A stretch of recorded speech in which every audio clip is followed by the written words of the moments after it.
Hey, what's up, guys? Hope you're all doing well. So, news just broke a little bit ago that the Royals have made another move. They're part of a three-team trade, in which they are acquiring the big piece of the trade, namely Andrew Benitendi of the Boston Red Sox, young 26-year-old outfielder.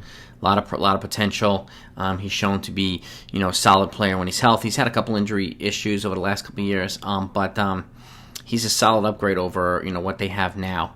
And part of a three-team trade. Let's see. Josh Winchowski, I think, goes to the Mets. To the Red Sox from the Mets. And Khalil Lee, who's an outfield prospect, goes to the Mets. Winchowski goes to the Red Sox. And obviously Andrew Benitendi, the headliner of the trade, goes to the Royals.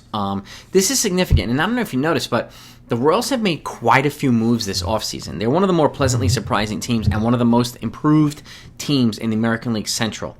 So I have to give them credit for that. Some of the moves that they've made, not a ton of sexy moves, but they brought in Carlos Santana, formerly of the Cleveland Indians, and Michael Taylor, formerly of the Washington Nationals, Mike Minor, left-handed pitcher, adding to that young rotation. This is what their lineup's going to look like now. I'm looking at my thing here. So let's say Whit Merrifield leading off at right field. Add Alberto Mondesi at shortstop, young kid. Salvador Perez at catcher. Carlos Santana at first base. Jorge Soler at DH. Hunter Dozier at third base, Andrew Benitendi in left field, Michael Taylor center field, and Nicky Lopez at second base. That's a pretty drastically improved lineup, okay? And again, they're not at the level of the White Sox yet, and they are probably still behind the Minnesota Twins too, but I could see them actually being competitive with the Cleveland Indians, and crazier things have happened. I mean, this lineup could click, and I don't think that they're done yet either. I mean, Dayton Moore, their GM, said they were willing to spend and make moves, and I think Andrew Benitendi is actually probably the best move they can make based on the outfielders that were available and how expensive they were this free agency. So this is a great move for them.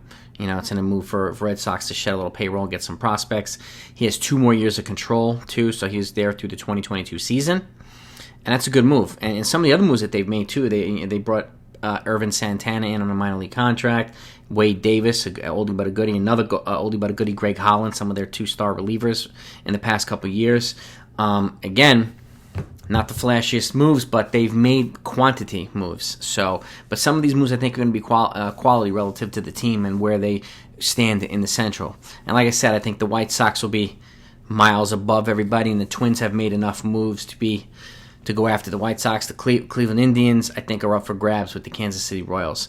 And the Detroit Tigers, I don't see them competing yet.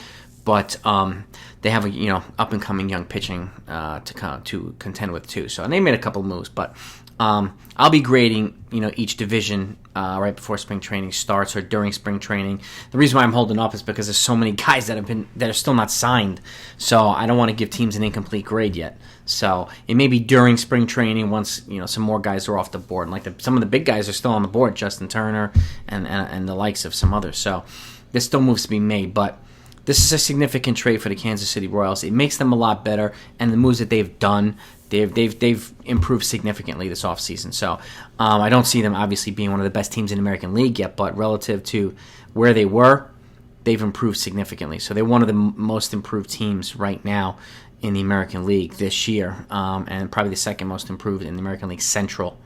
Or right up there. I mean, the White Sox are already very good. The Twins are already very good. So these guys, I think, are gonna, have a significant increase in wins this year. So kudos to the Royals. That's the heads up tonight. My next video, I'm going to talk about 3 potential secret weapons for the New York Yankees. That they could be secret weapons this year. So you're not going to want to miss that. If you haven't subscribed yet, make sure you do so. My regulars, you're the best. If you're first time to the channel, welcome, and be safe. And I'll talk to you then.